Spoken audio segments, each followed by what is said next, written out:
இன்றைய முக்கிய நிகழ்வுகள். வயலின் வேலியில் சிக்கிய புள்ளிமான், தீயணைப்புத் துறையினர் மீட்டனர். கோட்டக்குப்பம் மீனவர்கள் பிரச்சினைக்கு சுமூக தீர்வு காணப்பட வேண்டும். அரசுக்கு அதிமுகவின் காளியம்மாள் கோரிக்கை. புதுச்சேரி கல்மண்டபம் அருகே உள்ள வயல்வெளி வேலியில் சிக்கிய புள்ளிமானை தீயணைப்புத் துறையினர் மீட்டனர். புதுவை கல்மண்டபம் பகுதியைச் சேர்ந்த ஆனந்த வேலவன் என்பவரின் வீட்டு தோட்ட வேலியில் புள்ளிமான் ஒன்று சிக்கி காயமடைந்த நிலையில் தவித்தது. இதைக் கண்ட ஆனந்த வேலவன் உடனடியாக மடுக்கரை தீயணைப்புத் துறையினருக்கு தகவல் அளித்தார். தகவலின் பேரில் தீயணைப்பு நிலைய அதிகாரிகள் சம்பவ இடத்திற்கு விரைந்து சென்றனர். அவர்கள் வேலியில் சிக்கி தவித்த புள்ளிமானை பாதுகாப்பாக மீட்டனர். காயமடைந்திருந்த மானுக்கு புதுவை கால்நடை மருத்துவமனையில் சிகிச்சை அளிக்கப்பட்டது. பின்னர் புள்ளிமான் வனத்துறையினரிடம் ஒப்படைக்கப்பட்டது. தொடர்ந்து வனத்துறையினர் அந்த மானை பாதுகாப்பாக காட்டுப்பகுதியில் விடுவித்தனர்.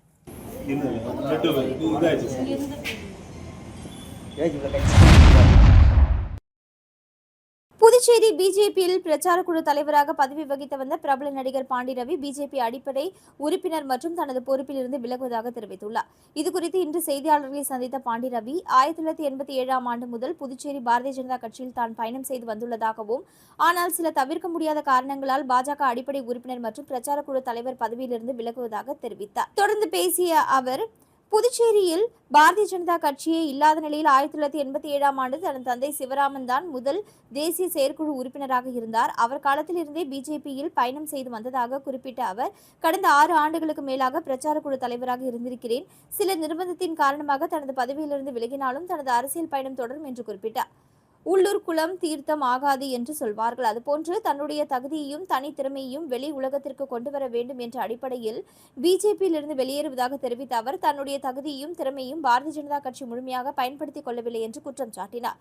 தமிழகத்தில் உள்ள 10 கோடி பேரில் 7 கோடி பேருக்கும், புதுச்சேரியில் உள்ள 10 லட்சம் பேருக்கு 7 லட்சம் பேருக்கும் தன்னை அடையாளம் தெரியும் என்று தெரிவித்த அவர், அப்படிப்பட்ட தன்னை பாரதிய ஜனதா கட்சி முழுமையாக பயன்படுத்திக் கொள்ளவில்லையே என்ற வருத்தம் தனக்கு உள்ளதாகவும் அவர் குறிப்பிட்டார். தனக்கு கொடுத்த பிரச்சார குழு தலைவர் பதவி தேர்தல் நேரத்தில் இரவு பகல் பாராமல் காலை முதல் இரவு வரை அனைத்து தொகுதிகளிலும் பிரச்சாரம் மேற்கொண்டு கடுமையாக உழைத்திருக்கிறேன் என்று குறிப்பிட்ட அவர், அண்ணாமலை என்பது பாரதிய ஜனதா கட்சிக்கு கிடைத்த ஒரு பொக்கிஷம். அவரை பாஜக முழுமையாக பயன்படுத்திக் கொள்ளவில்லை. இன்று அவர் கட்சியை விட்டு வெளியே சென்றால் ஏதும் பாதிப்பில்லை என்று கூறுகிறார்கள். இது தவறான ஒன்று என்றும், 2 மாநிலங்களில் ஆளுநராக இருந்த தமிழிசை அண்ணாமலையை வெளியே சென்றதால் எந்த பாதிப்பும் இல்லை என்று கூறுகிறார். இது தவறான விஷயம் என்று குறிப்பிட்டார். டாஸ்மார்க்கில் பாட்டிலுக்கு 10 ரூபாய் என்று அதிமுக திமுக என்ற 2 அரசாங்கமும் வாங்கியுள்ளது. ஆனால் ஊழல் இல்லாத ஒரு மாற்றுக் கட்சி ஆட்சி அமைக்க வேண்டும் என்பதுதான் அண்ணாமலையின் விருப்பம். கொள்கை கோட்பாடுகளை ஏற்றுக்கொண்டு ஒரு நிர்வாகிகளை உருவாக்குவது என்பது சாதாரண விவகாரம் அல்ல. கட்சிக்காக உழைப்பவர்களுக்கு சரியான அங்கீகாரம் கிடைக்கவில்லை என்பதுதான் உண்மை என்றும் அவர் குறிப்பிட்டார்.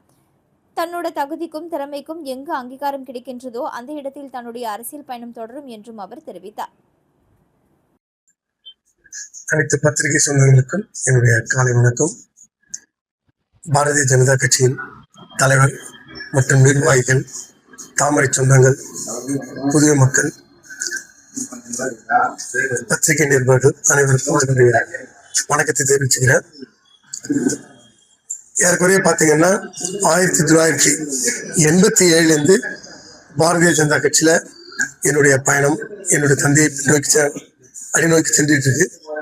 இன்னைக்கு சில தவிர்க்க முடியாத காரணத்தால பாரதிய ஜனதா கட்சியின் அடிப்படை உறுப்பினரில் இருந்தும் எனக்கு கொடுக்கப்பட்டிருந்த மாநில பிரச்சார பிரிவு அமைப்பாளர் என்ற பொறுப்பில் இருந்தும் என்னை முழுமையா நான் விடுவிச்சுக்கிறேன்.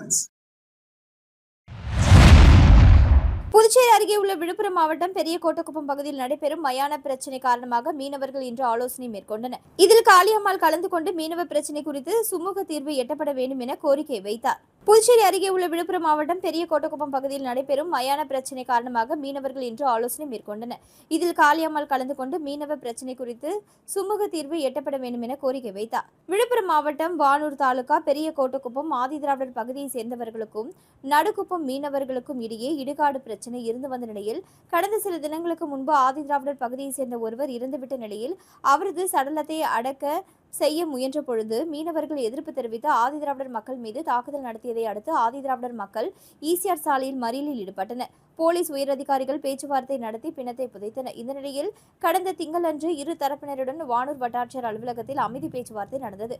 அதில் ஏற்பட்ட உடன்பாட்டின்படி இடுகாடு பகுதியில் இருந்த படகுகளை அகற்றி இடுகாடு இடத்தை அளவீடு செய்வது என்று முடிவு செய்யப்பட்டது. அதன் அடிப்படையில் கடந்த செவ்வாய்க்கிழமை அன்று வருவாய்த்துறையினர் படகுகளை அகற்றும் பணியில் ஈடுபட்டனர்.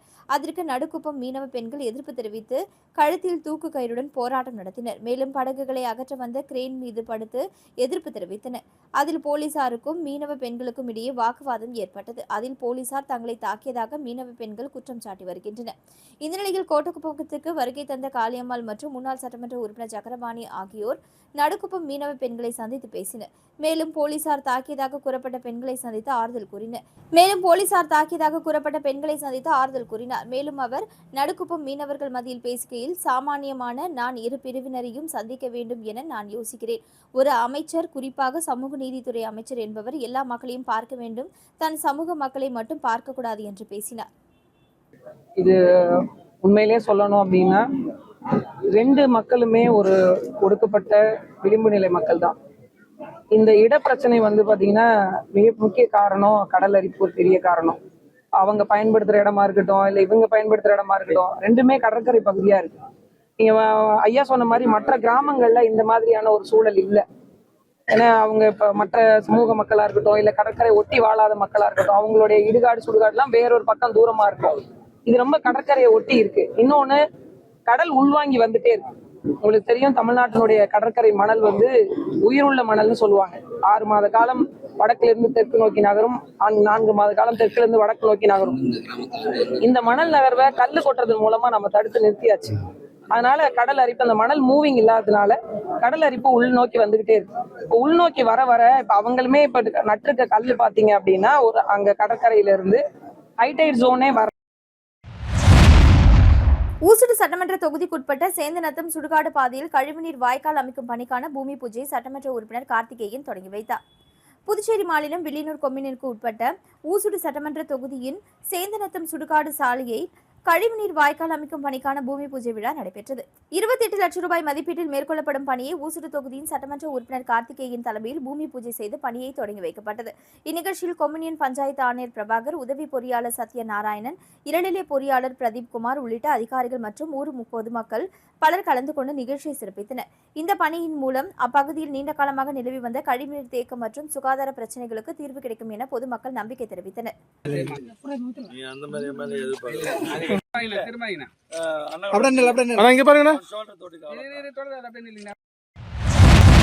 லட்சிய ஜனநாயக கட்சியின் தலைவரும் காமராஜ் நகர் தொகுதி எம்எல்ஏவுமான ஜோஸ் சார்லஸ் மார்டின் அறிவுறுத்தலின்படி லட்சிய ஜனநாயக கட்சி நிர்வாகிகளின் ஆலோசனைக் கூட்டம் ரெட்டியார்பாளையம் பகுதியில் உள்ள கட்சி தலைமை அலுவலகத்தில் நடைபெற்றது.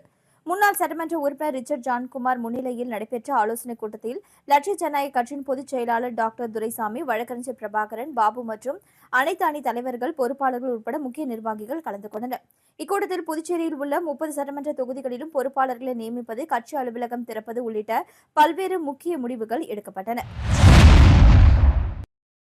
வில்லியனூர் சட்டமன்ற தொகுதிக்கு உட்பட்ட கொம்பாக்கம் பிரியதர்ஷினி நகரில் சாலை அமைக்கும் பணிக்கான பூமி பூஜையினை சட்டமன்ற உறுப்பினர் ரவிக்குமார் தொடங்கி வைத்தார்.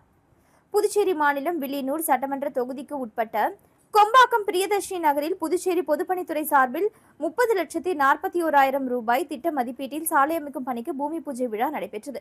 விழாவில் வில்லியனூர் தொகுதி சட்டமன்ற உறுப்பினர் ரவிக்குமார் கலந்து கொண்டு பூமி பூஜை செய்து பணியை துவங்கி வைத்தார். நிகழ்ச்சியில் பொதுப்பணித்துறை தலைமை பொறியாளர் வீரசெல்வம், கட்டிடங்கள் மற்றும் சாலைகள் மத்திய கோட்டம் செயற்பொறியாளர் ஸ்ரீனிவாசன், உதவி பொறியாளர் பிரபாகர், இளநிலை பொறியாளர் முருகன் மற்றும் ஒப்பந்ததாரர் ராஜகண்ணு மற்றும் கொம்பாக்கம் ஊர் முக்கியஸ்தர்கள், மகளிர்கள் மற்றும் இளைஞர்கள் திரளாக கலந்து கொண்டனர்.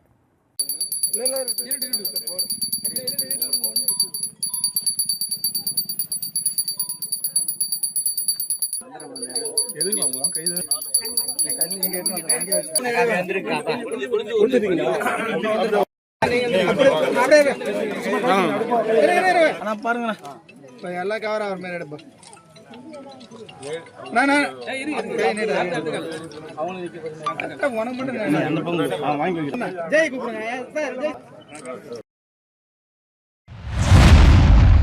கதிர்காமம் சட்டமன்ற தொகுதிக்கு உட்பட்ட மணக்குள விநாயகர் நகர் மற்றும் சாஸ்திரி நகர் பகுதிகளுக்கு புதிய மின் மாற்றியை பொதுமக்களின் பயன்பாட்டிற்கு இயக்கி வைத்து அர்ப்பணித்தார் சட்டமன்ற உறுப்பினர் எஸ். அழகு.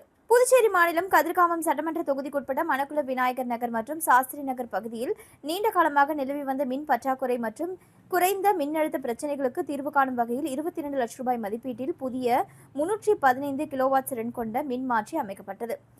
கதிர்காமம் தொகுதி சட்டமன்ற உறுப்பினர் எஸ். அழகு என்கிற அழகானந்தம் சீரிய முயற்சியால் அமைக்கப்பட்ட இந்த மின்மாற்றி இன்று பொதுமக்களின் பயன்பாட்டிற்காக அர்ப்பணிக்கப்பட்டது. நிகழ்ச்சியில் மின்துறை உதவி பொறியாளர் திலகராஜ், இளநிலை பொறியாளர் செல்வராஜ், மின்துறை ஊழியர்கள், முக்கியஸ்தர்கள், மக்கள் பிரதிநிதிகள் மற்றும் பொதுமக்கள் கலந்து கொண்டு நிகழ்ச்சியை சிறப்பித்தனர். இந்த புதிய மின்மாற்றி அமைக்கப்பட்டதன் மூலம் அப்பகுதியில் நிலவி வந்த மின் விநியோக பிரச்சினைகள் கணிசமாக குறைந்து பொதுமக்கள் மற்றும் வணிக நிறுவனங்களுக்கு சீரான மின் விநியோகம் கிடைக்கும் என்பது குறிப்பிடத்தக்கது.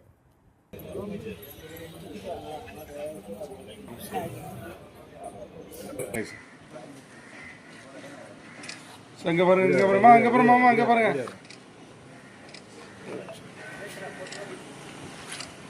வீடியோ ஆன் பண்ணலாம். ஆன் பண்றது அப்ப அவங்க பண்ணிக்க போறாங்க. வீடியோ வேணும்ல.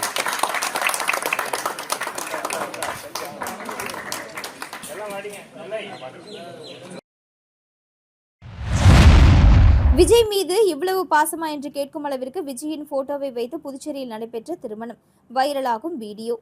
புதுச்சேரி வில்லியனூர் தொகுதியைச் சேர்ந்த தமிழக வெற்றிக் கழக தலைமை நிர்வாகி பிரபுவின் மகள் சௌமியா மற்றும் அருண்குமார் ஆகியோரின் திருமண விழாவில் தமிழக முதலமைச்சரும் தமிழக வெற்றிக் கழகத்தின் தலைவருமான விஜயின் படத்தை மேடையில் வைத்து மணமக்கள் தாலி கட்டிக் கொண்ட நிகழ்வு சமூக வலைதளங்களில் வைரலாகி வருகிறது.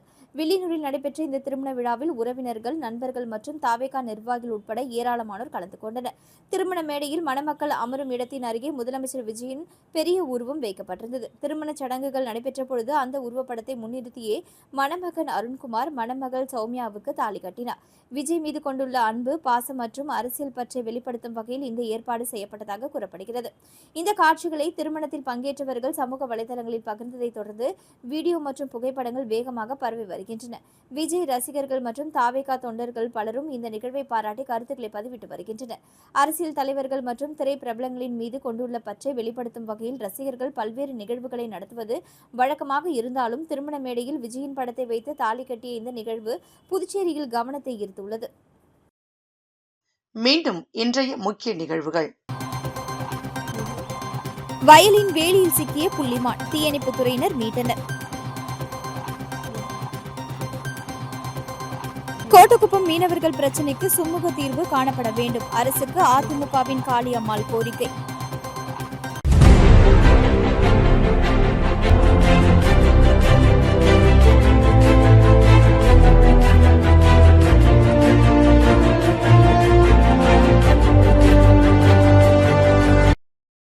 செய்திகளை உடனுக்குடன் தெரிந்து கொள்ள ஆஸ்கார் யூடியூப் சேனலை சப்ஸ்கிரைப் செய்யவும்.